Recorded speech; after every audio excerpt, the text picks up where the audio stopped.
All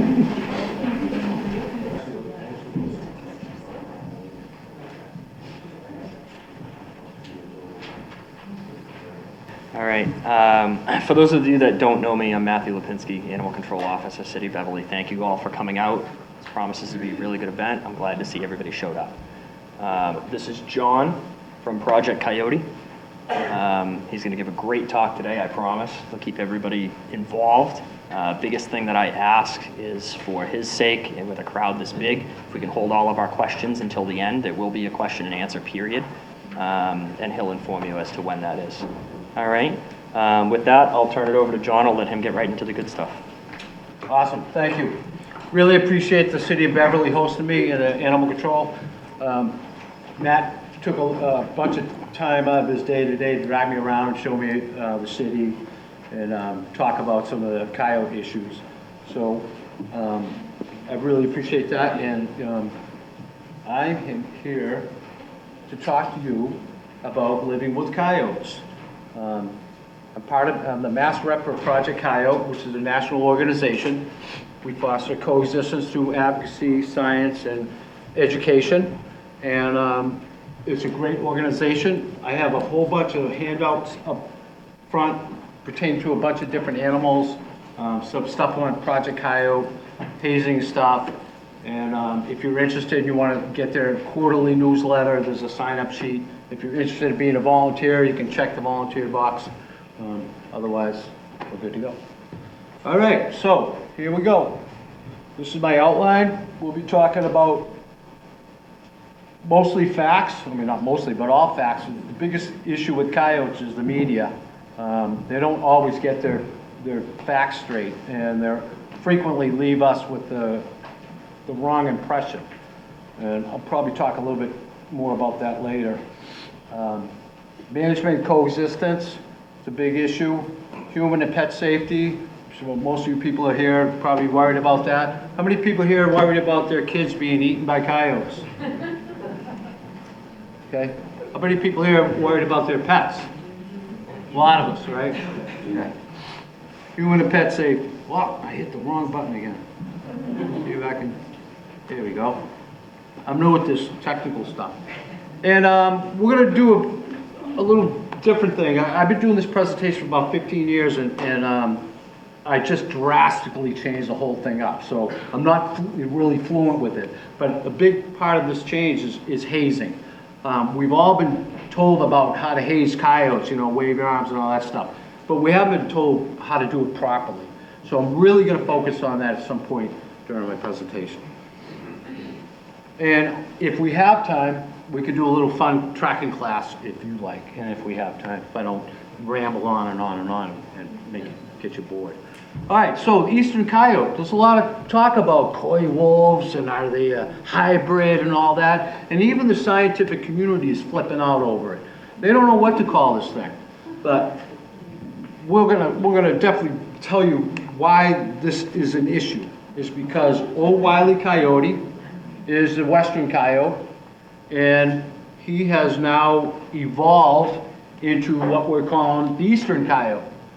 And his genetic makeup overall, or in general, 60% coyote, 30% wolf, 10% dog. Canid soup. And a lot of people are like, well, how'd that happen? And this is the big, not really a mystery, but this is what I really want people to understand how this happened. Okay, pre-1850s, natural coyote range was that dark gray area. And being humans, normally like we are, we're intolerant of so many things, especially with wildlife. We could not deal with the wolves out west. So we wiped them out. And when we did that, we opened up all that range for coyotes. So their population started expanding.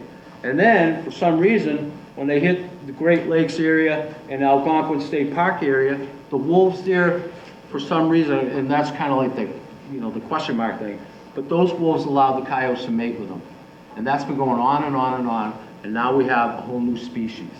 So our Western coyote that used to be a nice little coyote is now an Eastern coyote. It's got wolf genes. Doesn't make it meaner or anything bad or anything like that, but It's a wolf hybrid, nothing to be excited about, but that's how it happened. And I really want to stress how the important part about that whole thing is it was because of us. We didn't want to have put any effort into coexisting or learning about wolves or trying to ranch with wolves. We just wanted to kill them all. And that's kind of like how our human race operates. All right, so let me find out from you guys what you know about coyotes. So a little true and false. Most media-driven animal in North America, true or false? True. Let me give you a couple examples. First coyote bite in Massachusetts happened about 16 years ago down the Cape.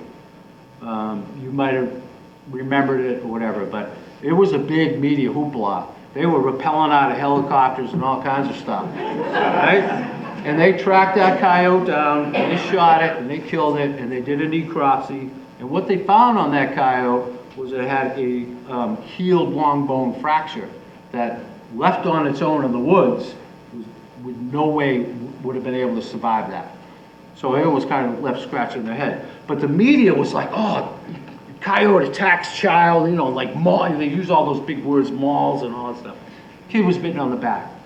So about 3, 4, 5 months later, a veterinarian came forth and said, hey, it was me. Driving to work, coyote went across the road, I hit him, felt bad, picked him up, I brought him to my clinic, and I healed him.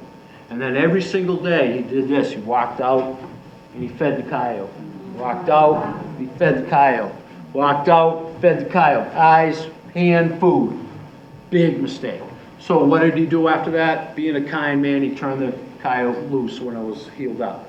And it went after food. And the kid has school lunch in his backpack. And he got bit in the back. But you never heard the rest of the story. You only heard about this coyote attacking this kid. So we left that image, these coyotes running around, you know, attacking people. One more example, I don't know if it was Melrose or somewhere around there. You might remember this guy get bit. I remember his quote. He was attacked by a pack of dirty, stinky coyotes. And, you know, the media was zooming in on his arm and all the bandages and all that stuff. And you could see all the bites. I'm like, wow, and back of dirty, stinky coyotes attacked this guy.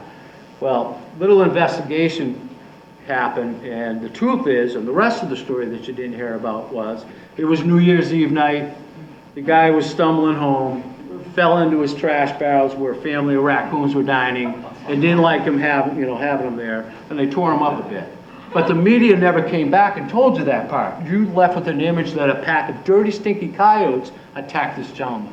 So the media is one of the biggest enemies of these animals.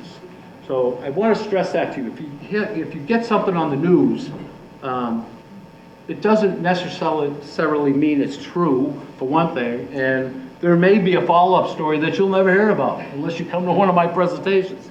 So, all right, question number 2. Non-aggressive, avoids people. True or false? True. Absolutely. A healthy coyote wants nothing to do with people. The ones that get in trouble are usually ones that have been fed. Feeding coyotes or any wildlife is not ever a good thing. So remember that. All right. Quickly overpopulate. False. False? True? What is it? You don't have them running all over the place here in Beverly? No? Okay. It is false. They're actually self-regulating type animals. They will not overpopulate an area unless there are some reasons why they may have higher litters, and I'll talk about that later. But naturally, they're not gonna overpopulate. They're a self-regulating animal. In fact, there was a study out in Yellowstone by one of our board members at Project Coyote, and he found that 1/3 of all female coyotes out in Yellowstone bred, and two-thirds of them never did. So they're not this rapidly populating animal like rabbits and rats and stuff like that. All right, question number 4, whatever. They lure dogs into a pack of hungry coyotes. All right. You've heard all that, right? You've heard the dog, the dog was out in the property, out in the field, and this coyote come out and started doing play behavior, and the dog started playing with him, and then he eased them out in the woods, and all of a sudden, right? It's a bunch of garbage. It's false. It's not what's happening. What normally happens is a dog sees a coyote, and he goes after it, and he runs, so the coyote takes off into the woods, and coyotes have rendezvous points where their families will meet and stuff, and that coyote's going back there, and that dog is gonna run into that family of coyotes. And then they'll take care of business. They'll feel threatened, they will take care of business. But it's not coyotes luring that dog out in the woods because they're that smart. They're smart, but they're not that smart. All right, they're nocturnal. True or false? False. Boy, you guys, why am I here? You guys know everything. Okay. Oh, I hit that button again. Okay. False. They are not nocturnal. That old saying, I saw them in broad daylight. I don't know what the word broad has to do with coyotes, but somehow it makes it really bad, right? They're not nocturnal. They're crepuscular. They're more active when we're less active, and that's a smart thing. They don't like people. So instead of running around during the day, when we're all active, they're going to hunker down places and just be kind of quiet. And then at nighttime, when we're less active, they'll come out more. Doesn't mean you can't see them anytime, day or night, because I got hundreds of pictures that you'll see that I've taken all during the day. But normally, they're not nocturnal. They don't have all those features that a nocturnal animal would have. That includes children. Some people believe it's true. Of course not, no. Have bitten over 20 people in Massachusetts. False? True? False? What do we got? False. I'll give you the numbers later. Fill an ecological niche. True. And you know why? We shot the last wolf in this state about 165, 70 years ago. So we have not had a top predator in this state. And so what happens when you take predators out of Mother Nature? You get an imbalance of Mother Nature, right? You get more bunnies, more rats, more mice, more possums, all those things.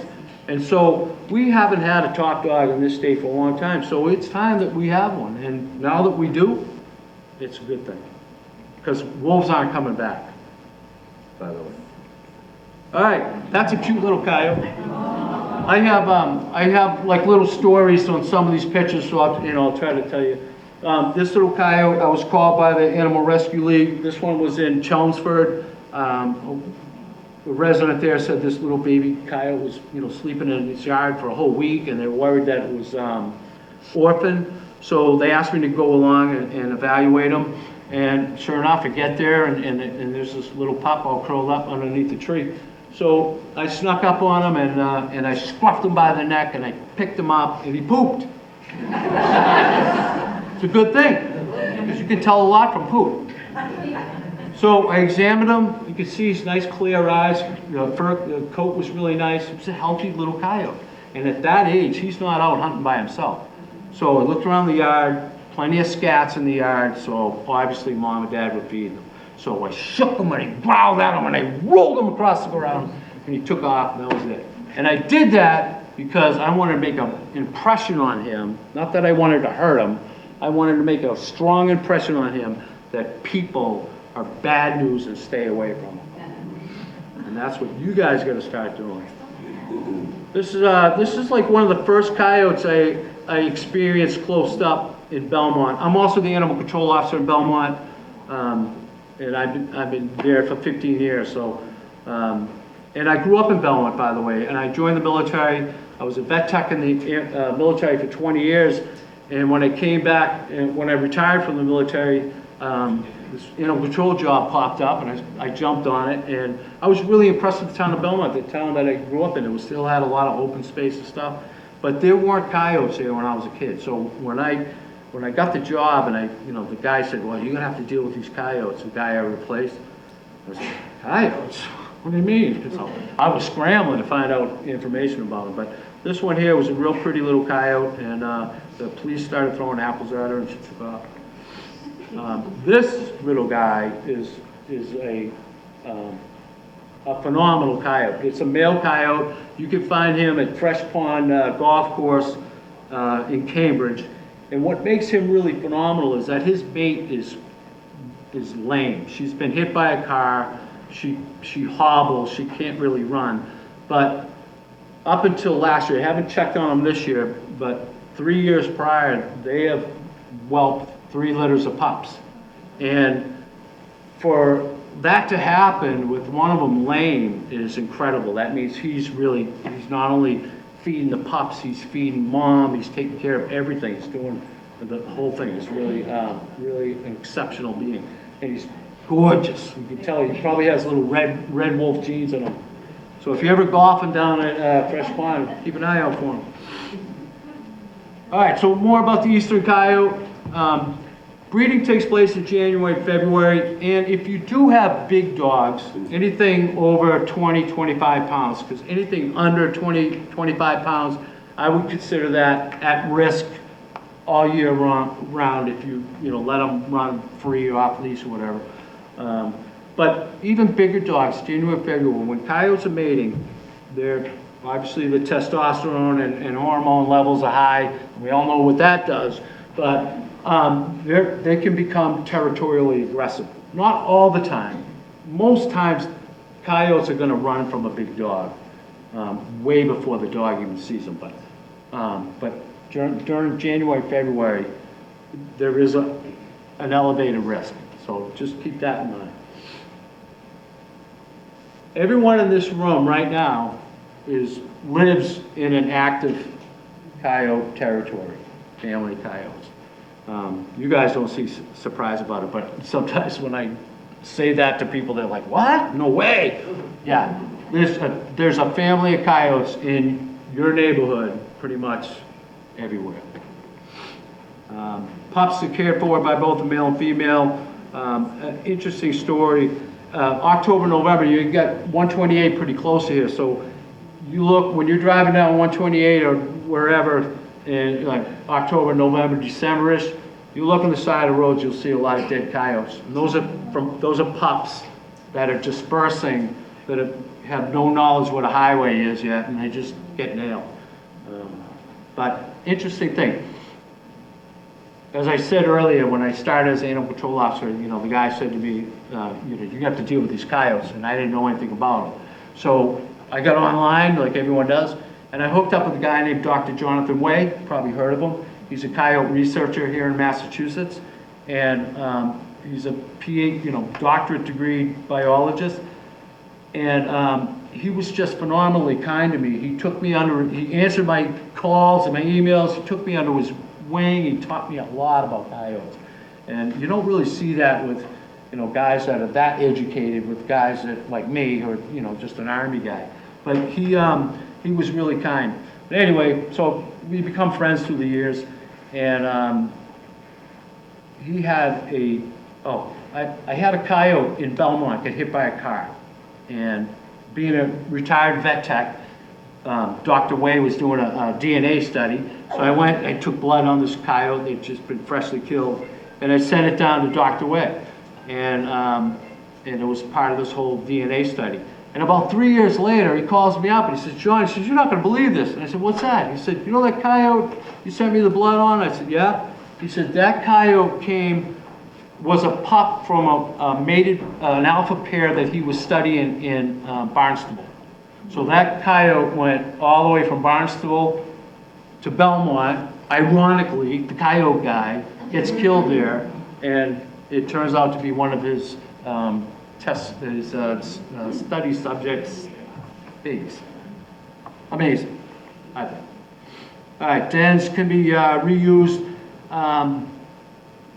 It depends on with them reusing dens. It really depends on how much human activity is around. When I find a den, I just I can't control myself. I got to perch myself there with cameras and wait for pops and all that. Coyotes know I'm there. They move the pops. They're gone. They'll typically make a couple of different dens for the season. and which is a very short season, by the way. And so when they see people getting too close, then they just move. But normally, like out in the woods, if you found a coyote den, you could probably go back year after year, and good chance you'd find, coyotes there. When I talk about hazing, I totally get it. When you look at that picture, I totally get it where people have a lot of fear. I know a lot of people, and just talking to a few of you tonight, before we started, a lot of people think there's 60, 70, 80-pound coyotes running around. And they sure look like it, I'll give you that. But I have handled a bunch of them, I've rescued several of them, and I can tell you, 40 pounds would be pushing it.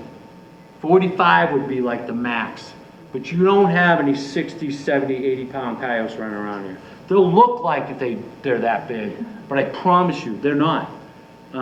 One time in Arlington, there was a coyote in somebody's backyard, and we went out, me and the Arlington ACO, we caught him with the rabies pole, and we bring it up to his van, and I said, okay, you hold the head on the pole, and I'll toss the butt in. And I'm looking at this coyote, and I'm thinking it's good 45 pounds. She was a healthy coyote. Well, when I went to do that, I almost threw it through the whole van. It was like that gallon of milk that's this much in it, but you can't see it, and you think it's full, and you go to. I was just shocked at how light she was, and she went off to Tufts, where they worked on her, and she was 23 pounds, 22, 23 pounds. And she looked to me, and I've been dealing with animals all my life, wildlife, military working dogs, you name it. And I would have bet my Harley that coyote that day was 40, 45 pounds. And when they ever told me she was 22, I was like, whoa. So I get it when people are saying to me, I'm not so sure I want to go out and haze coyotes. But trust me, they're not as big as you think they are. They may look it, but they're not. Okay, so a little bit more about them. They mate for life. They're good parents. They're good mates. They form strong social bonds with the pack, and it's just a great thing. Once they have a territory, they'll defend it. And when I say defend it, I mean they're not going to go attack another coyote that comes in their territory, because coyotes are pretty respectful. So what usually happens is a transient coyote, and let me explain what a transient coyote is. Kind of different kinds of coyotes. You have your family group coyotes that we all see, running around together.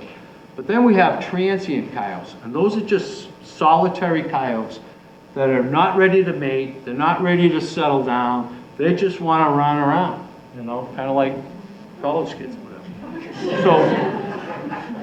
So they're just kind of bebopping around, and they'll stop every now and then and belt out a howl.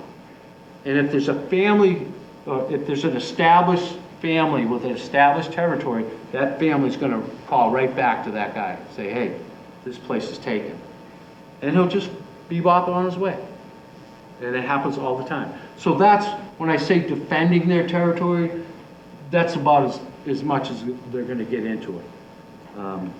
Seldom do coyotes fight. I mean, outside the family. There's always little skirmishes about food and this and that, but other coyotes outside the family, very little fighting. The pups, they leave the den very early, 6, 8, 10 weeks, they're out of there. And once they leave the den, they're gone. That den is empty from the rest of the year. So a lot of people think, well, they're denning up there.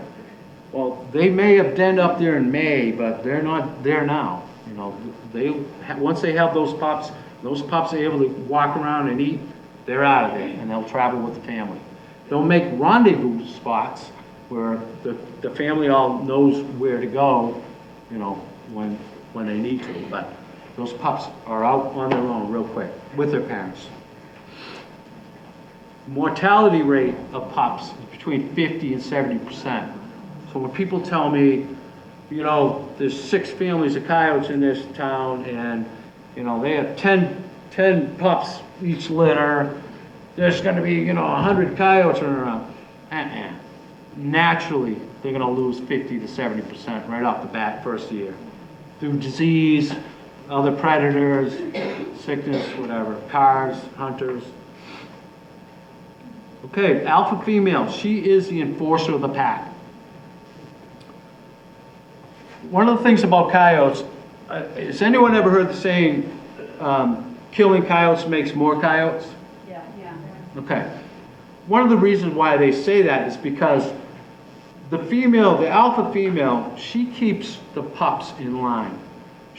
When they're in a family and those pups are kind of running around and maybe a transient coyote is kind of nearby and it's, you know, it's that season, she's not going to let those pups breed.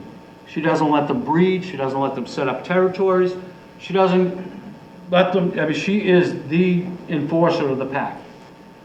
You go in there and kill her, what happens now is those females that are in the pack, they don't have anyone to boss them around anymore.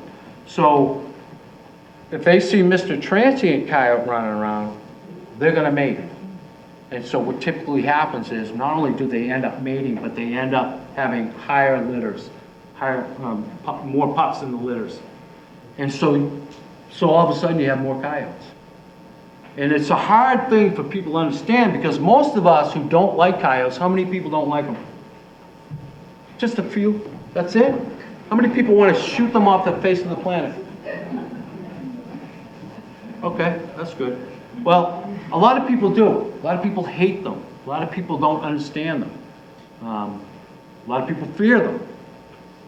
So this is what we try to drive home to people. Like, killing them, you're just going to make more of them. And it's really hard for us to understand that because we grew up, you know, 2 minus 2 is 0. But in the coyote world, 2 minus 2 is 6. So killing coyotes is not a good thing. And here's another thing I want to tell you about that. Research shows, so say this little circle I'm drawing here is a coyote territory, okay? And you go in there, bam, okay? Kill off mom and dad, the alpha females or whatever. What science and research is showing that young, inexperienced coyotes are now going to take that territory over and could divide it up, and as much as into thirds. So Officer Lipinski here, who's trying to manage his coyote population, trying to understand them, right now he's got to manage those 2 adult coyotes and their pups every year. But then someone goes out there and throws traps out or whatever and kills them. So now he's got to manage 4 to 6 adult coyotes every year and their pups. So it's very important to understand that stuff because a lot of people don't, you know, hate them for whatever reason and they want to get rid of them, but they don't understand what their actions are going to actually cause in the long run. You might get rid of a few during this year, but next year you're going to have more, guaranteed. And it's not garbage. This isn't. I love coyotes. I think they're great. I think they fill a niche, but I'm not here to try to persuade you. I'm telling you the facts. You can make your own decisions. I'm not trying to persuade you either way, okay? All right, so also, females have 1 heat cycle a year. That's it. 1 week. That's it. So if they don't breed, that's it. They don't have pups. And average litter of pups right now in Mass is about 5. And the gestation period is same as a dog, 63 days. And here's a good set of parents sitting on somebody's backyard in the rock. And their puppies. Yeah, I want to tell you something. It's almost remarkable that I'm actually speaking tonight because it's Bruins hockey night. I don't normally speak on Bruins night. So if anyone has a little app that tells what score it is, let me know. All right, a lot of people ask where they den. Typical carnivores, they like to den on hillsides for several reasons. Gives them good field of vision. Morning sun comes up, heats the ground, causes the air to heat and rise, and it usually brings scents and stuff up the hillside to the den, so they can smell stuff, either food or danger out in the distance. But I have found a crap load of dens on flat ground, under rocks, under sheds, so you can really find them just about anywhere. And this was a great one. This stuff here is, I can't remember the name of it. It's an invasive plant. You walk through that and you're gonna be like bleeding to death. And with a nice thick coat, it was no problem for them to come in and out of there at all. And also I want to tell you that this den here in particular, I knew there was pups in it. And I, was trying to get close to get pictures. And all of a sudden, mom or dad, because you can't really tell the difference, like a rocket out of that hole, never even turn around, it's gone. And a lot of scientists and researchers say, well, you know what, John, that's survival. In their mind, they're saying, take my pups, I'm fine, I'll be able to breed next year. Survival of the fittest. But the next day, the pups are gone, she moved them, don't worry. There is a den in here, but you can't really see it. This is sumac, another invasive plant.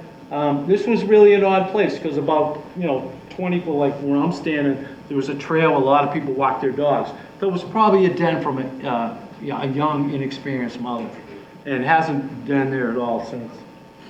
Under rocks, construction stuff. All right, so that's where they den. Common diseases. Everything a dog gets, they get. And I want to remind people of something.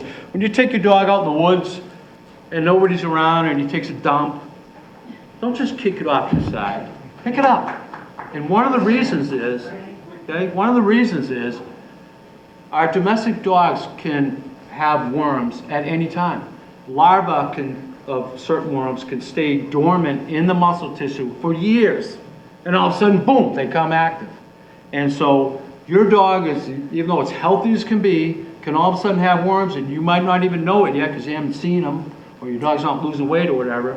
And you take him out in the woods and he poops and Mr. Coyote comes around and gets worms. Nobody's going to come deworm him. So pick up your poop. And it's the right thing to do anyway. Yeah. And Matt will write you a ticket. And if you come to Belmont, I'll double it.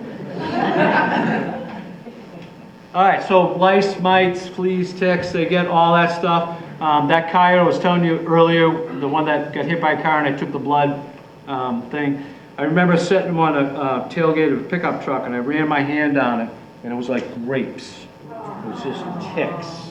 I thought, oh, what a horrible thing. Awful, but they get them. And sometimes when their dens get filled up with a lot of fleas and stuff, mom will also move them. Sometimes they make a couple of dens just for that reason. So yeah, and actually I poke around a lot of coyote scat almost on a daily basis. Nothing to brag about, but and I find a lot of tapeworms in there. So there's a lot of coyotes running around with tapeworms. And Dr. Wade tells me, when he captures them and puts the radio collars on them stuff, he does blood work on them. Good 80% of them have heartworms, which is really remarkable because if you ever seen a coyote run, I mean, they're one of the fastest animals in North America. They can run 43 miles an hour. A domestic dog who has heartworms is going to be choking and all that because he's going to get fluid in his lungs. But coyotes seem to deal with it pretty good. I don't know why. Maybe we can convince somebody to do some research. I understand you guys are having a rat problem here in Beverly, just like we are in Belmont. Yep. Please don't use rat poison. Don't use it. It doesn't just kill rats. It kills birds of prey. I guess you guys got an eagle or two flying around here, right? Yeah. What's he like to eat? Rodents. So if a little rat is kind of stumbling around because he ate rat poison, he's going to be an easy meal, right? So you just poison that eagle. And I've taken over the last 15 years, I can't even tell you how many birds of prey to tufts who have been diagnosed with rodenticide poisoning. Don't use it. Shoot them with a gun, step on their head. I don't care what you do. There's a product called the rat zapper. They walk in there, they get zapped. It's humane, they're dead like that. You dump them in the trash and you reload it and zap them again. Use that thing. But don't use poison. Another problem with poison in coyotes and foxes is that there's an association of mange and rat poison, rodenticide. And what the deal is that a healthy coyote can eat a rat or two or three that has, rat poison in them, and it won't be enough to kill them. Won't be enough to even make him feel bad. But it'll be enough to lower his immune system. And when that happens, most canids have mange mites already in their skin. But the body keeps them under control.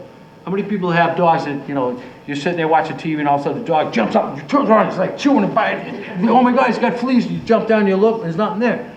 It was probably a mange mite just kind of moving around. So when the body can't fight it off, boom, they get mange.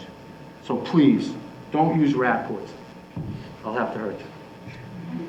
All right, so a little bit more about them. I don't know why this is here. I got to fix that. Remind me. So lifespan around here, probably 4 to 5 years, maybe even a little less with all the traffic you got here. And there is a report of a captive coyote that lived for 19 years. This is a coyote with mange. Actually, I went to Wolf Hollow. If anyone hasn't been there, you gotta go. It's cheap, it's great, they do a great job there, beautiful animals. But I went there, you know, it's like 10 years ago, and I just left, pulled out, and I looked out and I saw this guy in the field. And you can see, you know, his hip bones are showing, because he can't hunt, because you know what happens when you have mange? You're like this, you're moving all around, right? And when you're doing all this movement, it catches all the eyes of all the things they like to eat. So they see him scratching, boom, they're gone. So he hasn't eaten much, eyes are swollen. I tried to catch him, but no luck. So he probably, you know, I don't remember the time of year, but he probably didn't live long. This coyote I rescued in Belmont. It was kind of living between we have one tiny little farm in Belmont and that golf course I was talking about earlier. And when they told me about the coyote and I went down there, you know, I kind of, you know, checked it out and I thought, well, you know, maybe we could do something. And I asked the farmer, I said, you know, are you okay if we set some traps? He said, absolutely, as long as you bring them back. And I said, why is that? He said, because I want them here. They eat the rats, the rabbits, all those things that are eating my crops. I want that coyote here. And the same with the golf course maintenance guys. They said, we want them back because they eat the Canada geese eggs, occasional adult goose. They eat the rabbits, the woodchucks, all those things that tear up the, you know, the fairways and stuff. So they recognize that these guys are important. So I trapped it. Look at that, it's in my trap. And off 2 tufts it went. But this is mange. See that? See these horrible open wounds. And that's from chewing. That's from itching. It itches so bad it can't stop itching. And that's her when she was done at Tufts. They healed her up with ivermectin. And you know, people ask me all the time, you know, what about the feeding thing? Well, let me tell you, the people at the wildlife clinic at Tufts know what they're doing. They have little guillotine doors. So they put the food there. The coyote never sees anybody, and then they lift the thing, and the coyote goes and eats. So I'm probably going to pause right here because of that. All right, I'm going to pause this because I want to show you the release of that coyote, but that video, right? This is so embarrassing, but it's funny.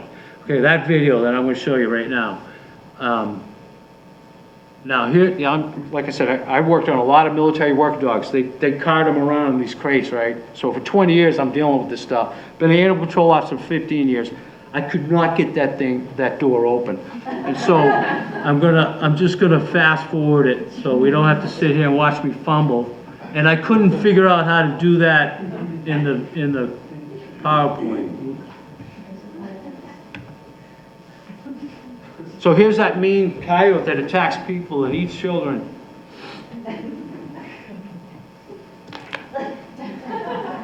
All right, finally figured out that door. Zoom. Cool. Saw her again about, I think 4 months later, very close to where I released her. So she was doing good for a while. And then the people at Tufts told me that they had, oh, who's that? Gotta go do push-ups. That coyote got hit by a car and had a fractured pelvis, and they had to put it down. It was just smashed. Here's another coyote in We rescued this one out of Waltham. The Waltham Animal Control Officer is also a wildlife rehabber, great lady. And it was kind of funny because she was coming to work and I worked next door, so the police called me and said, hey, can you come up and help me, with this situation. So I get up there and cops are all like hands on their guns. This little guy's hunkered down underneath the car, it's like this big. I'm like, dudes, what's up? What are you gonna shoot him for? And that's another problem with coyotes is we can't seem to get first responders in to see these presentations, and they need to because they're misinformed as well. But anyway, this little coyote had bad mange with a secondary bacterial infection. Again, went out to Tufts, healed them up, and we brought it back to Waltham and released it, much to the dismay of the Waltham residents. All right, so coyotes, their biggest strength is that they're so adapted to eat anything. They're opportunistic feeders. If you compare them to wolves, wolves only eat ungulates, hoofed animals, deer, moose, elk, that kind of thing. And they need lots and lots of land. Coyotes, I've seen them laying down in the summertime when it was 98 degrees with 100% humidity, where it just hurt to breathe. And I just watched them laying there snapping bugs out of the air. Just snapping bugs. No energy, they don't have to run around, they're just eating bugs right out of the air. It's amazing. But they'll eat just about anything. Okay? Any deer hunters here? None? Holy moly. All right, well, if you talk to a deer hunter, they're going to tell you that coyotes are decimating the deer herd. Right? Didn't you have one running down the street here? Where'd that go? Not too long, right? You had one running down Main Street? Deer are all over the place. Unfortunately, coyotes are not making a dent in the deer population. They're not quite big enough to take down adult deer unless it's an opportunity, like deep snow. Okay, deep snow, you got 120, 30-pound deer, he's trying to get through it, it's hard. You got a coyote that's 30 pounds, he's right on top of it. That's an opportunistic kill. They will take a deer in that sense. Deer get hit by a car, limp off the road, bleeding, it's limping, bang, they'll take that. But adult deer laugh at them all day long and outrun them all day long. It's not happening. It may happen in the future because these guys are still evolving, but right now they're not that big. They will, however, take fawns if they bump into them, because as you probably know, this Beverly crowd is so smart, you probably already know this, but fawns are born scentless. And that's why they lay out in the fields all by themselves, because nothing can smell them. And you sure can't see them because they look like the ground. But, so a coyote could actually trot right by them and not even see it. But if they actually bump into it, then they're going to take a fawn. And there's plenty of studies out there to show that they're taking less than 1% of the deer, even like 0.5%. So they're not helping us with the deer. Wish they would, but they're not. How many people have cats? Oh, a lot of you people. How many of you fine folks let those cats out? Okay, don't call Officer Lipinski and cry when you find out your cat shredded on your front lawn. And I don't mean to sound graphic, but the fact is, if you know there's predators in your neighborhood, and they are, don't let your cat out. It's just that simple. I've got 7 cats, 6 dogs. My cats are all rescues, and when I brought them home, they screamed and cried and just drove me crazy. But you know what I've learned? They'll do it for about 3 weeks and then they'll quit, they'll give up. So put up with that and keep your cat healthy, at home, and safe. That's your responsibility as a cat owner, okay? So please.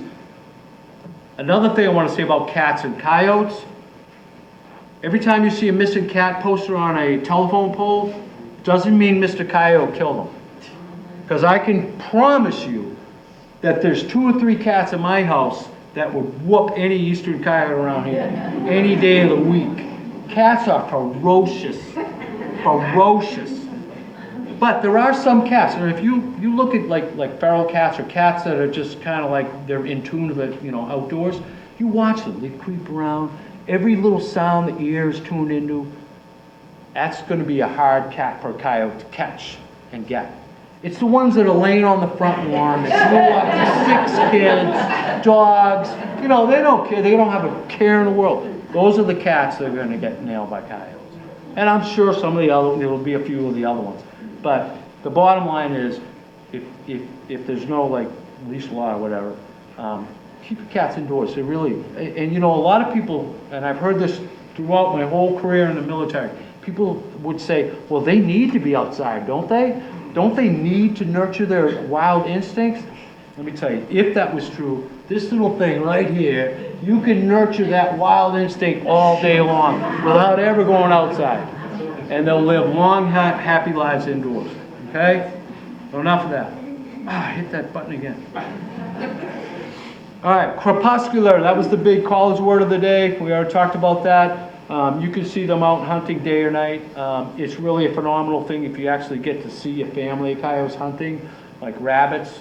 They're really cool. I mean, they flush them out right into the waiting jaws of the coyote. Which probably shouldn't say that. But it's true though. I mean, I'm not here to lie. Some coyotes will climb trees. So the biggest issue that draws coyotes into cities and towns is food. Whether it's intentional or unintentional feeding, that's what brings coyotes in. So if you have an apple tree, you need to clean up after it. If you let the apples just fall on the ground, coyotes are going to come and eat them, and they're going to be attracted to that. They remember where they get food. So if they come by your yard and there's a bunch of apples and pears laying on the ground, and they munch out and have a good dinner, then the next day they're going to say, hey, let's go back to 28 Jones Street. Occasionally they will climb trees. And if you go on Facebook, you can see videos. I mean, not Facebook, YouTube. You'll see videos. It's an awful picture. I need to get a new one. But they will climb trees. Cats. Okay, the point here is, it's not the cats that are going to be drawing coyotes. It's the cat food that's going to attract rodents. That's their primary food source, is rodents. Okay, they eat up to 1,500 rodents a year. So for all you people that don't like the little rats and mice that are running around, or are aware that the white-footed mouse is the key vector in Lyme disease, then you should be happy we have coyotes running around. There's at least 1,500 rodents every single year, each one. So this isn't about cats, it's about cat food that's going to draw coyotes. This is a remarkable picture of a coyote because there is no leg right here. The animal control officer is North Andover around here? Mm-hmm. Okay, I think she's in North Andover. She sent me a couple of these pictures. This is an amazing coyote. Look how healthy she is. See that? And I'll bet you $10 somebody took that leg off with a bullet. But she's laughing at him now. Look how healthy she is. It's amazing. That's an amazing coyote right there. Typically, you'll see coyotes hunting like this, like foxes and other animals. Jump up in the air. You'll probably hear mice underneath the snow and stuff. Fish around. Look at her focus. This is a beautiful coyote, by the way. Oh my God, she's gorgeous. And then chase it down, and then have dinner. And if you look, I mean, look at the size. This is the bowl. Look at the size compared to her body mass. That's like steak, potato, salad, and a glass of vino on the side. That is a good meal for her. And I watched her do that like 3 times in an hour or so. Unfortunately, she was hit by a car a couple days later and killed in Lexington. Beautiful coyote. One of my favorite pictures. You know that's not a Jeep, right? Right? Is that a Jeep over here? All right. Remember I was talking earlier about the media and the rest of the story? Let me drive that home. Okay, so let me pick your minds. Okay, every one of you guys are thinking that this little coyote over here is gonna eat Bambi, right? You're all thinking that, right? Well, if you look really close, you'll see right in here, the rest of the story goes like this. An unethical hunter shot this deer with a bow and arrow and never retrieved it. And a friend of mine, who is an ethical hunter, found the deer, staked it out, and put a trail cam up. So the coyotes came to eat the dead deer, not the live one. And you know, there's something else I want to tell you about this. I have, you know, when deer get hit and killed by cars in Belmont, I do the same thing. I stake them out, put cameras up, see what kind of wildlife coming around. And I have been amazed over the years of how many times I have seen not a flock, what do you call it? Bunch of deer. A herd, thank you. I'm getting old, I can't remember. But I can't tell you how many times I've seen a herd of deer come and just you know, hang out with that dead deer for hours. It's amazing. I think they actually mourn. I don't know, but it's just, and I have video, I can prove it. All right, so yeah, McDonald's is always on the menu. These are coyotes in my town of Belmont. The deer got hit by a car, staked it out. I believe this is mom and pop here, and this is a pup from either the same year or previous year. And you see mom and dad always eat first. This guy's gonna eat last. And they're only gonna eat when they say it's time to eat. And look how submissive it is. I'm not touching that thing till mom and dad says I can. All right, so where can they be found? Everywhere. There's not a place in Massachusetts other than the Big Island. I'm pretty sure they're in Martha's Vineyard. Somebody sent me pictures of some tracks, and either somebody, you know, put coyote tracks here, but I'm pretty sure there's coyotes in Martha's Vineyard. But the thing is, if you haven't seen one and you were driving down the road and you looked out and saw that, your brain would say, oh, husky, don't think about it. And you probably wouldn't even remember seeing it. But after tonight, after you see all my pictures of coyotes, next time you lay eyes on one, you'll know it's a coyote. So they can be found anywhere, all over the place. All right, dog versus coyote. I want to put this in here, not because I don't like dogs. I personally think there is nothing at all on this whole planet better than a dog. But the thing is we have a dog bite epidemic in this country. 4.7 million people are going to get bit. If you call Officer Lipinski and say, sir, there's a coyote in my backyard, he might just tell you, hey, grab a camera, take some pictures, have a good day. And the reason is because he knows this is what's important. This is what's going on in the United States. You can read all this stuff. 100,000 people get bit, kids get bit in the face. A few years ago in the town of Weston, right next to Waltham, a kid, you know, Sunday afternoon, family was out playing on the front lawn, the dog turned on one of the kids and killed him. Right there. Look it up. I'm not kidding you. 15 to 20 people will die from dogs every single year. So that's what animal control officers are concerned about. We know about coyotes. We know they're not running around biting people. But we have a job to do, and that's to protect the public. And we will do it. All right. Blah, blah, blah, blah, blah. All right, rabies. Everyone, you know, always crazy about rabies. Yeah, absolutely, they're a mammal. They can carry rabies.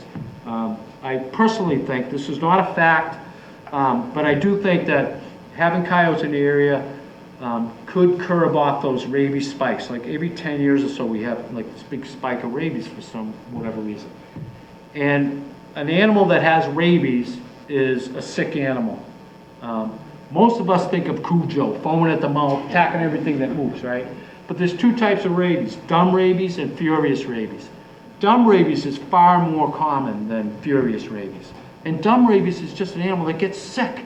He can't, you know, it's neurological. They can't walk, they're like this. Coyote sees that and it's lunchtime. They're going right after it.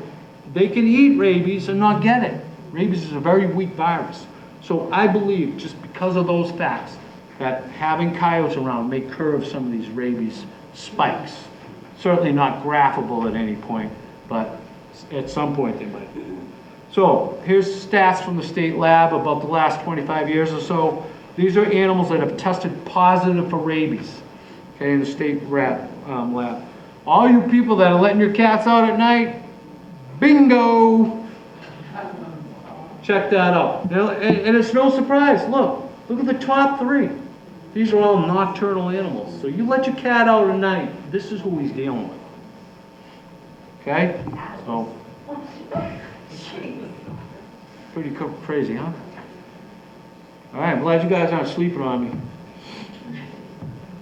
All right, more about the coyote. They're well suited for this. You know, this Beverly is perfect for coyotes.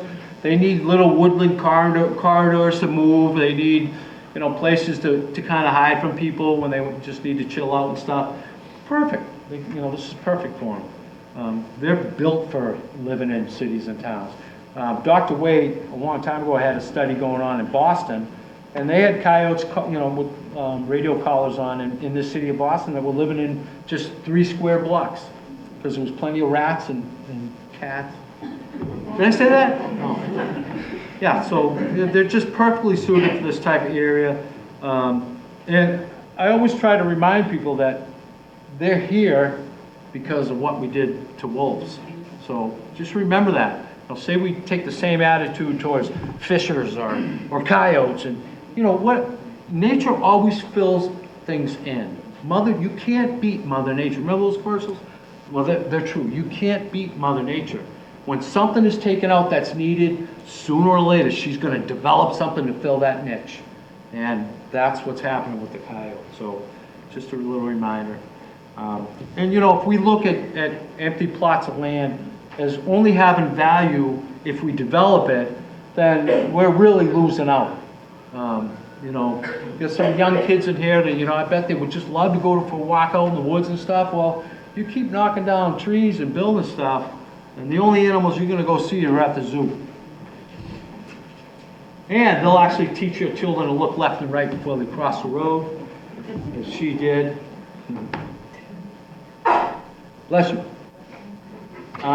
That's a beautiful coyote right there. And I used to tell people, okay, pay attention to this, and at the end I'll tell you what it is. And I keep meaning to get a picture, but if you look at any wolf pictures, you'll see that on a wolf. And and even Lily has kind of a one here, but you can't feel it. It's just color. It just looks like a flap, like feathers or something. I actually sold that picture to Defenders of Wildlife, but I still have rights. Okay. I blew it. I was supposed to ask you how many bites you think you had in math, but I blew it. They haven't rehearsed this one yet. All right, so right now, for all you people that were thinking we had, you know, coyotes running around attacking people left and right, this is the stats. We have 7 bites to people in Massachusetts.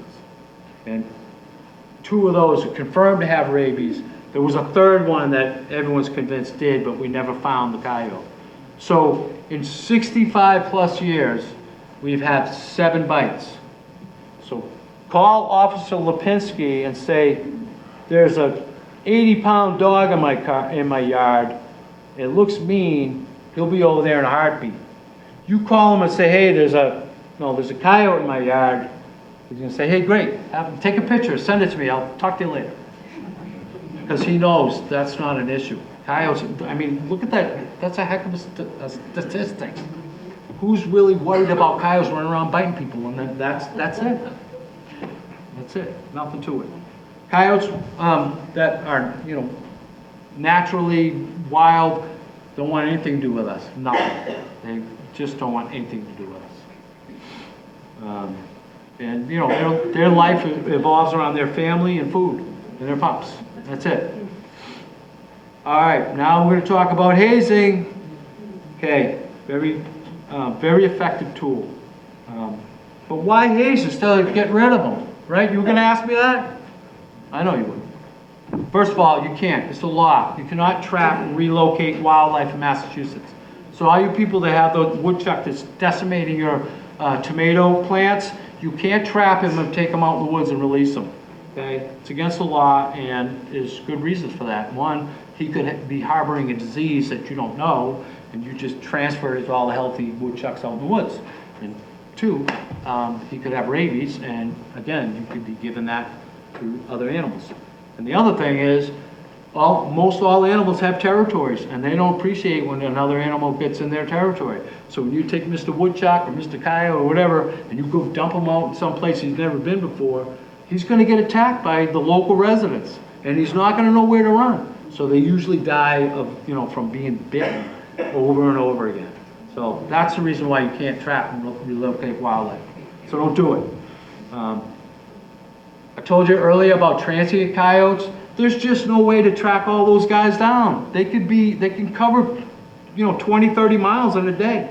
So if everyone wants to get rid of all the coyotes in Beverly and they start shooting them all, well, what are you going to do about all the coyotes down in Belmont? If you come to my town shooting coyotes, we're going to have an issue.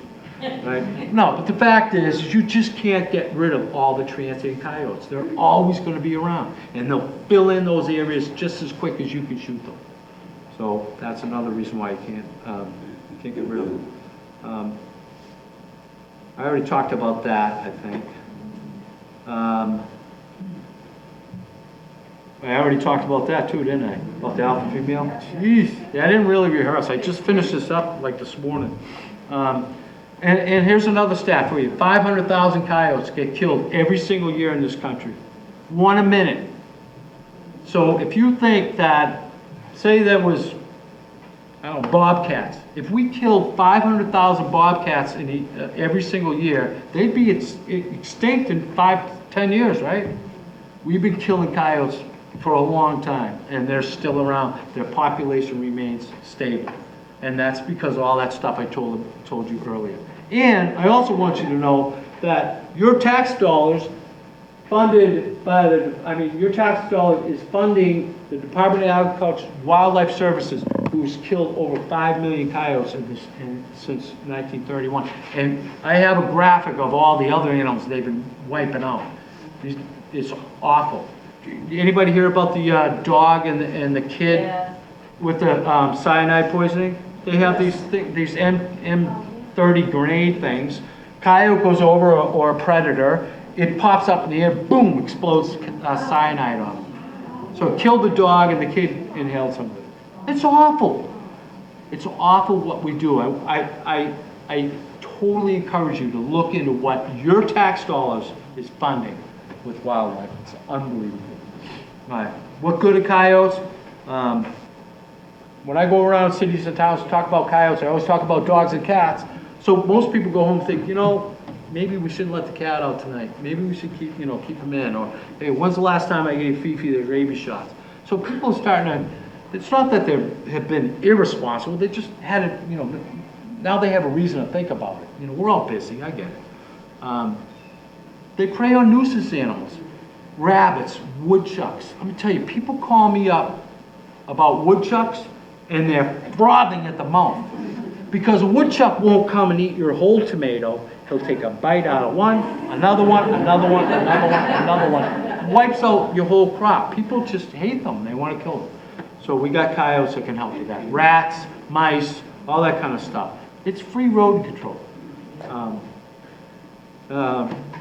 This you kind of don't know about, but Matt and I were also animal inspectors. So if your dog or cat gets bit by another animal or bites another animal, we have to go do the quarantines. Well, since more and more people are not letting their cats out and roam around, raccoons and all that kind of stuff, we're seeing a little bit less in the bite reports that we're getting. At least I am. And anyone who knows anything about wildlife knows you have to have a predator, and that's the main reason. They keep other animals healthy.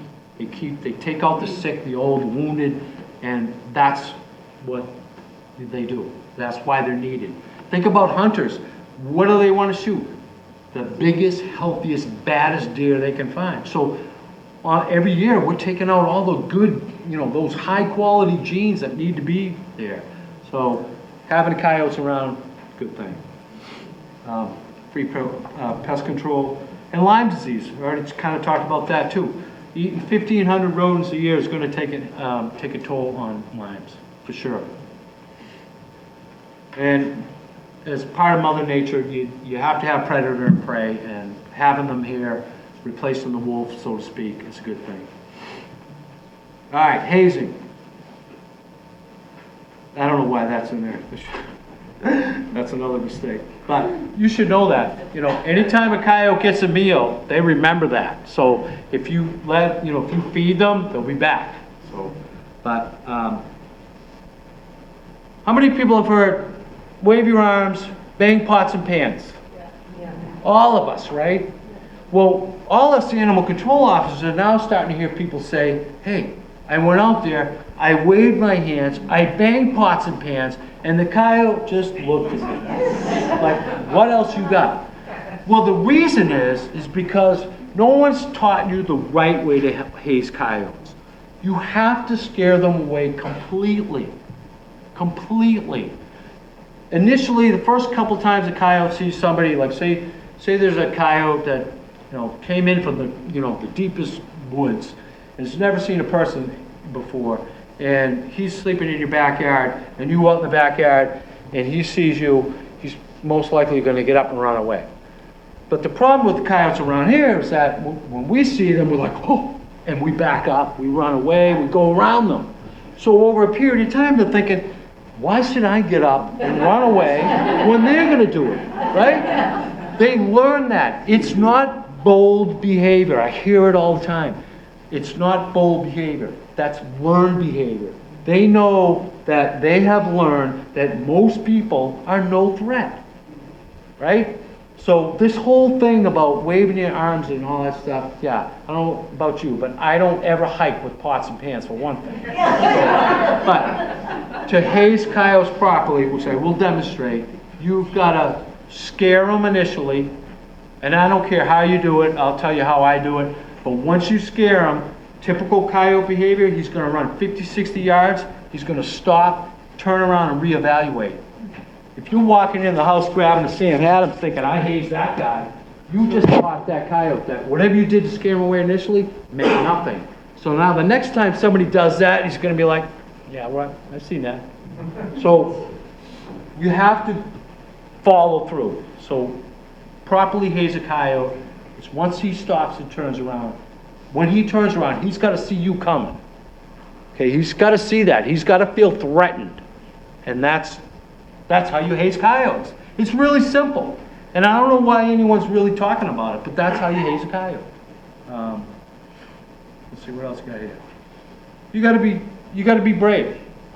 You've seen all these pictures. Some of them look big. Everyone's thinking 100 pounds, whatever. If you challenge a coyote, I'm not going to guarantee it because as soon as I do, I'll get sued. But I can almost guarantee you that you challenge a coyote, he will back down. When Dr. Wade used to trap coyotes in Massachusetts, he'd get them in those big box traps. He'd open the trap, he'd crawl in there and throw a blanket on them to give him the shot. And the coyote would just hover in the back of the cage like this, terrified of people. So you just got to be brave, okay? Be brave. All right, hazing groups. There's this new thing kind of going around where people are establishing these neighborhood associations. Is anyone here a part of one? Yeah, okay. They're popping up. They're slow. But get with your neighbors. We'll teach you how to haze. And then what you do is once somebody, like say Matt knows that he's got a hazing group and he gets a call and it's near your neighborhood, he can call you up and say, hey, send the Batmobile out there. And then that group of people go out there and haze a coyote and teach it to stay away from people. And it works. And the reason why we want to do that is because they do good things for us. They eat, rats and all that kind of stuff.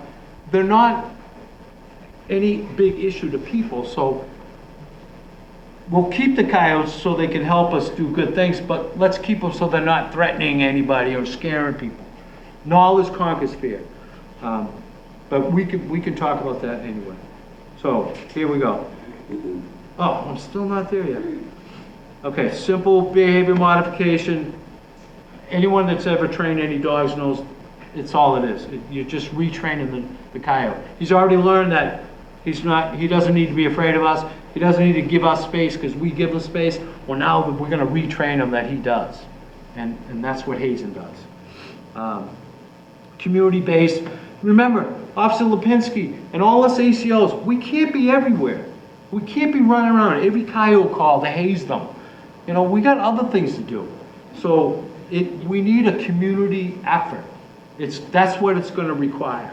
It's a community effort. It needs people like you to get out there and say, you know what? I'm going to take care of my community, and I'm going to get involved, and I'm going to haze the crap out of our coyotes. It's lots of fun, believe me. Very, very effective. Very effective.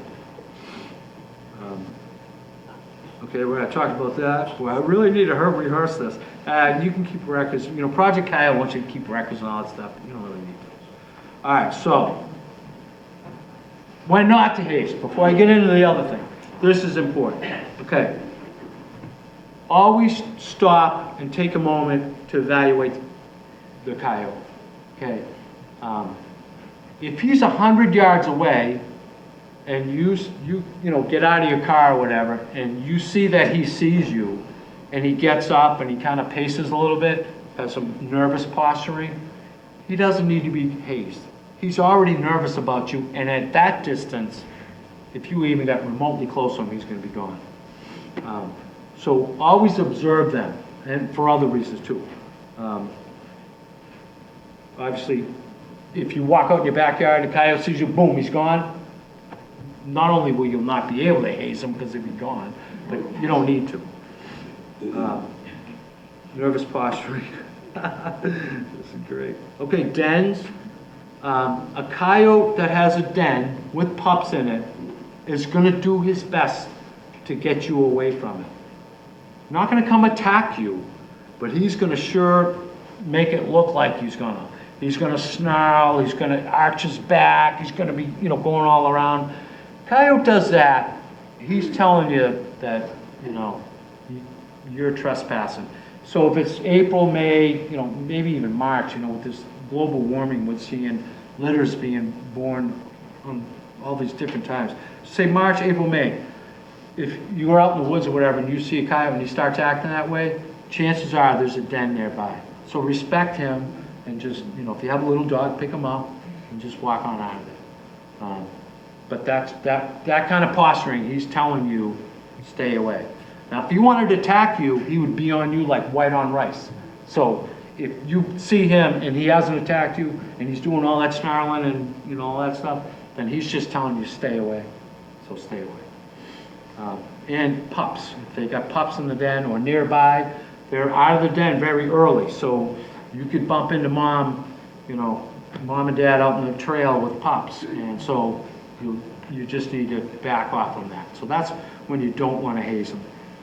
And obviously if they're sick or injured,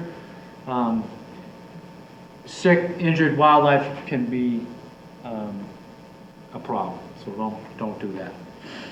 All right, so hazing. Don't ever throw things at them, okay? If you hit them and injure them, you can't predict what an injured animal is going to do, okay? So, how to haze a coyote. What I do, so I look them right in the eye, and I just walk right through. That's an aggressive posture. I am showing him that I am not afraid, and I will kick his butt if I get closer. And that's all I've ever had to do. I don't wave my arms, I don't bang pots and pans. You can do that. Whatever it takes to get that coyote up and running, do it. But for me, all I've ever had to do is look him straight in the eye and just start walking right through it. And that's in a very aggressive posture. When they see that coming, it gets their attention.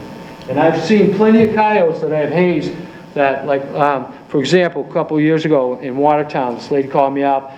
She's freaking out. There's a coyote in the backyard. She's got little children. She thinks the coyote's going to come eat them. And I told her, I said, well, just go scare it away. And she said, no, I'm not doing that. I said, well, just go out on your deck, see what happens. You know, he's in your backyard. You can run back in the house if you feel threatened. I'm not going to do that. And I said, all right, so I'll come up there. And I said, I want you to stand there and watch me, okay? So I pull up. I don't know, 100 feet from the coyote. As soon as I pull up, I see him curled up in the backyard. And, the ear little pops up. He hears me. He's not even looking at me. I get out of my truck. The truck door shuts. He lifts his head. And I'm walking at him. And I'm not aggressively walking at him. I'm checking him out. And I'm walking toward him. And as I get closer, I could just see the light bulb saying, oh, wait a minute. There's something different about this guy. Whoa, this one means business. And when I got to about 10 feet from him, I started picking it up. He, boom, gone. Took off. So some coyotes that have had a lot of experience with people, you may have to get right up on them. But they'll get up and run, believe me. So that's what hazing is all about. You got to be a little bit brave. I'm not afraid of them. But I can see where some people can be. So get a couple people. Have a stick. Sometimes people have walking sticks. It makes them feel more confident. Like if I have to, I'll defend myself. You won't have to. But just grab something that makes you feel more comfortable. And get out there and do it. There's Cub Scouts here, right? Oh, where are they? They leave already? Okay, we want you to form hazing groups. You're going to connect with Matt. Officer Lipinski is going to hook up with you, and you're going to start a revolutionary program here in Beverly for the Boy Scouts of America. Okay? All right, so now you know how to haze them. It's not a big deal. These things aren't grizzly bears. They're not mountain lions. They're just coyotes, and they're not vicious killers, unless you're a rat. So take some time, understand them, learn about them, appreciate what they do for us. Establish effective hazing programs. Matt's an expert already. He can help set this up in this town. You guys can do it on your own. It's easy. Keep your pets vaccinated, leashed, cats indoors, and don't feed coyotes or any wildlife, okay? Fed coyote is a dead coyote. Don't feed them. You can coyote-proof your outdoor spaces, like your compost. Don't be throwing eggs and bacon and stuff. Just leave it sitting out there. You want to put it in those bins and all that kind of stuff. Keep it clean up. If you feed birds, that bird seed spills over and attracts rodents. So it's a natural attractant for coyotes and bears. It amazes me that bears will eat seeds, but they do. If you have little bushes that are growing from the ground up, trim them a foot or so off the ground. It kind of takes away their ambush, technique. So, and Project Coyote and myself, we can help cities and towns establish management plans, hazing groups, all that kind of stuff. And everybody can participate and contribute because it is a people thing. Coyote management is people management. It's just that simple. All right, so I got a bunch of pictures of coyotes. What time is it? 8 o'clock. Oh, I got to get going. Okay, this pup, this is a pup. This is the parent of this pup was probably the biggest coyote I've ever seen. And it'll come up at some point. I'm gonna kind of hurry because I want to do a tracking class if you guys want to. The big fat healthy coyote. I think he was in Beverly. This is the parent. That's a big coyote. And as I go through the pictures, I want you to look at the head. There's a lot of interesting skull studies that are coming out, and they're kind of showing that coyotes are evolving into a more wolfish type animal. Fill in that niche. A lot of red wolf genes in that guy. That's scary looking, huh? Yeah, I'd be all over him like white on rice. My next tattoo.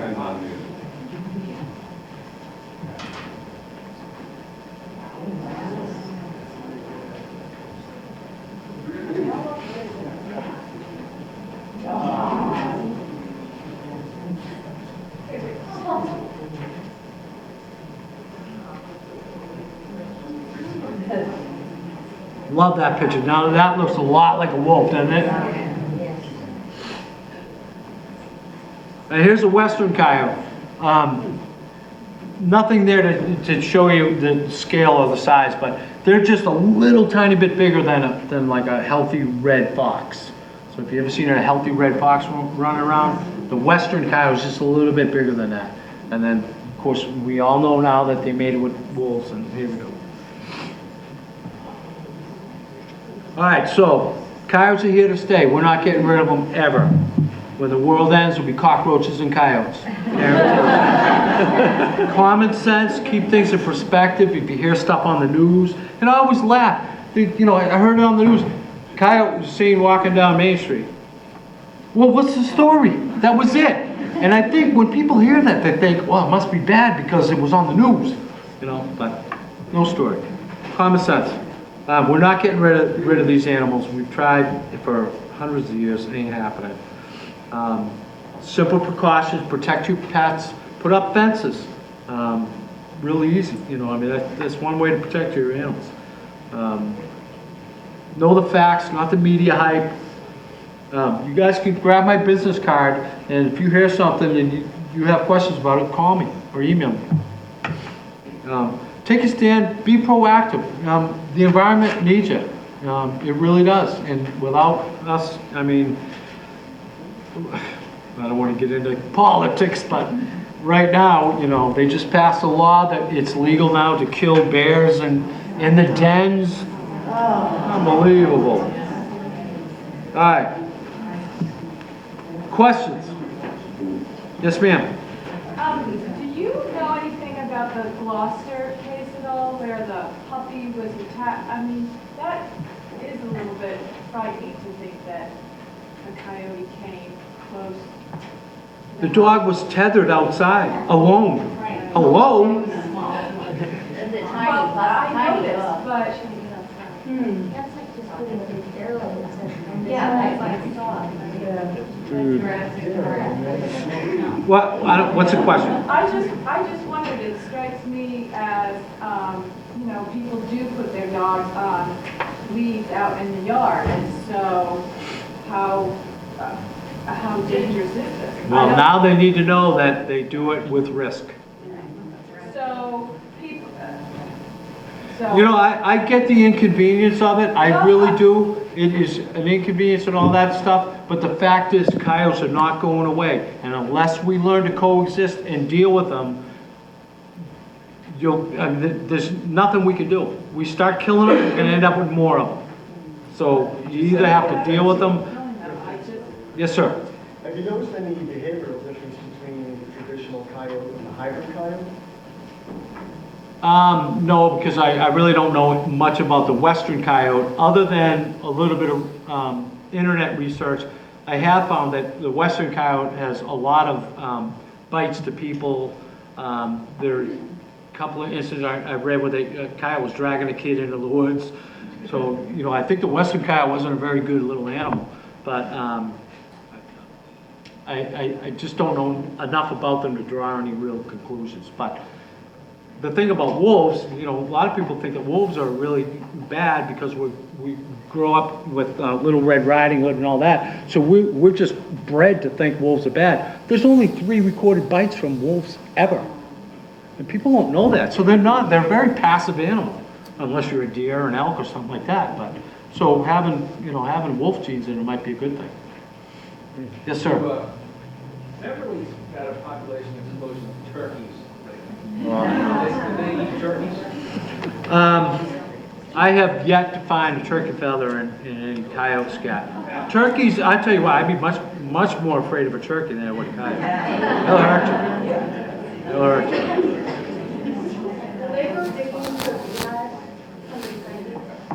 Would coyotes get into a beehive? That's a great question. I don't know. I really don't know. I would think that the smell of honey would definitely be an attractant, but I think maybe getting nailed on the nose once or twice may deter that activity. Yes, ma'am.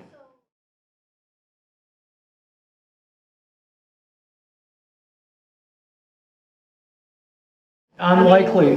It's a great, I'm glad you said that, because it really depicts that coyotes really don't want to mess with dogs.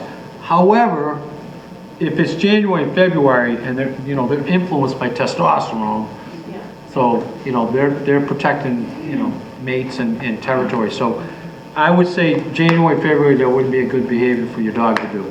But at 45 pounds, she probably, you know, I don't see a really big issue with that, but you know, close enough. Yes, sir.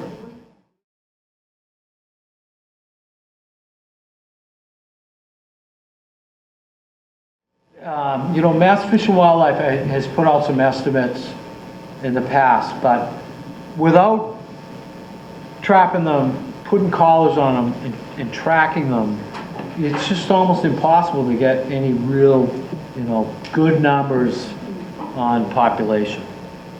So I don't know what the answer to that is. I don't know how they could do it. I'm sure some biologists can come up with some math formula, but who knows? Well, do you have a sense of how many might think are there? Are they all out at the square mile per family? Or? Well, I think, you know, Matt and I drove around a lot, and I think we're both kind of at the same conclusion. There's probably no more than 4 family groups. But you got to remember that, you know, when we say Beverly, they don't stay here and pay taxes and never go over the town line. You know, they could have a den in what's the next town over? Salem, Danvers. They could have a den in Hamilton, but their territory can overlap into Beverly, so it's kind of hard to really say.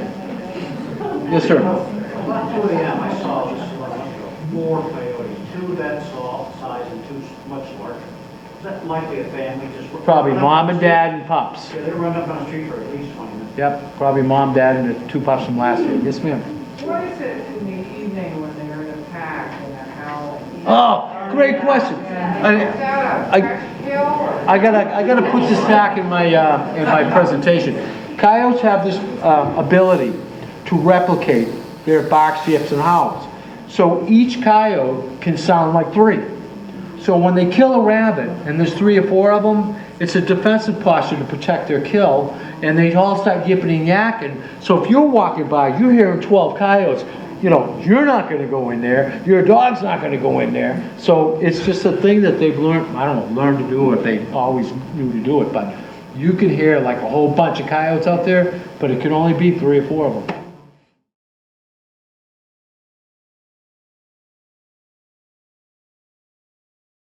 Coyotes are really spooked by new things.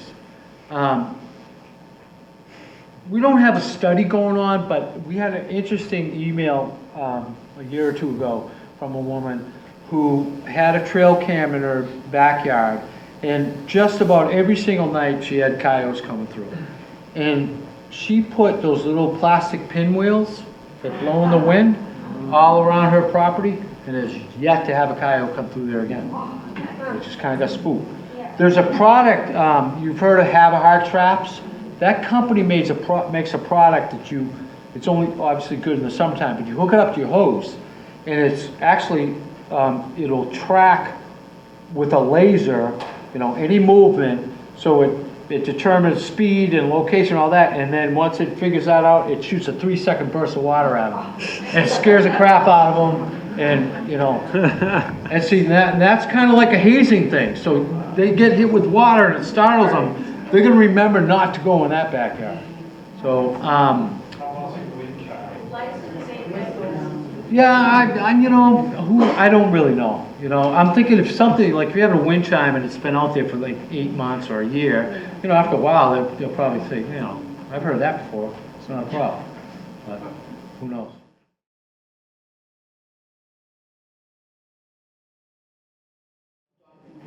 Just about anything edible, any meat item, apples, pears, blueberries, raspberries, you name it, they'll eat just about anything.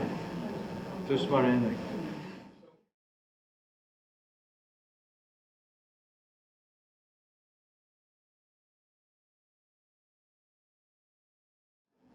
That's a great question. I would think that 4 coyotes together would probably try to run at first, but if they felt really threatened, I think they would turn around.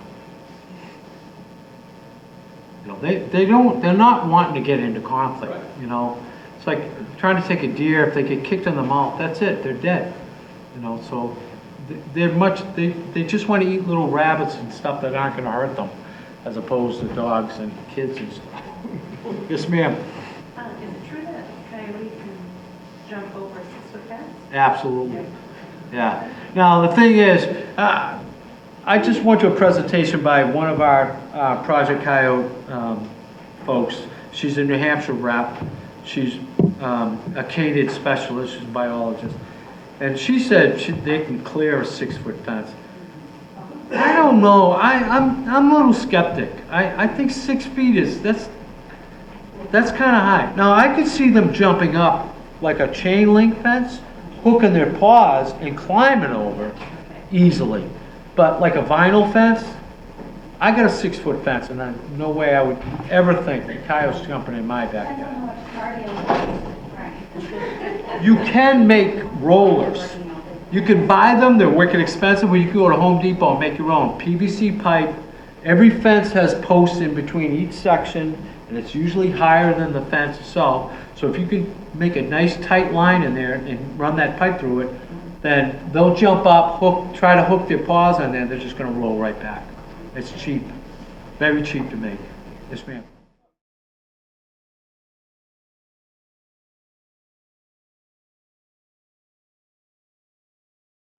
Mass has a hunting season. October through March. So who authorizes this hunting season? Mass Fish and Wildlife. Why? Because they money off of Money. If you kill the dominant female, then they're gonna multiply. Right, and they know that. They know Why that. do they do this?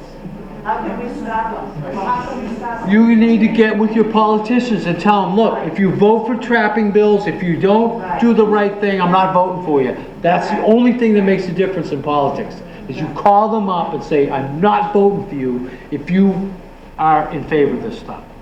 It's just that simple.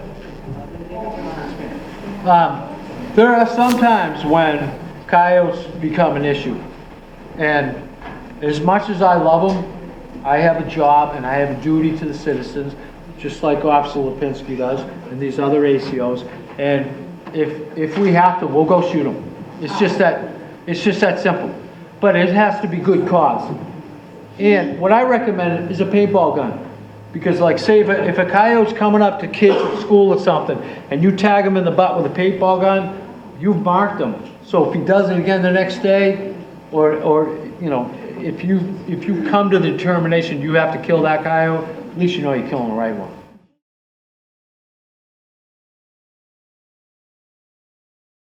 It's probably a better idea, but more because of raccoons and stuff. You know, not to be funny or anything, but I look at coyote scat almost on a daily basis, and I think only one time I've ever found something not natural in their scat, you know, in 15 years. So, you know, I don't know if that's specific to Belmont or not, but it's the problem. Knowledge conquers fear, and a lot of people don't know anything about them. They know only what they've seen on the news and what other people say, and people love to embellish. And so a lot of stuff that you hear, and it just isn't true. And you know, the natural behavior of coyotes is they just don't want anything really to do with us. They just want to eat our garbage and food stuff, you know, but they don't really want to be around us. So having them around is not a big issue. Yes, ma'am.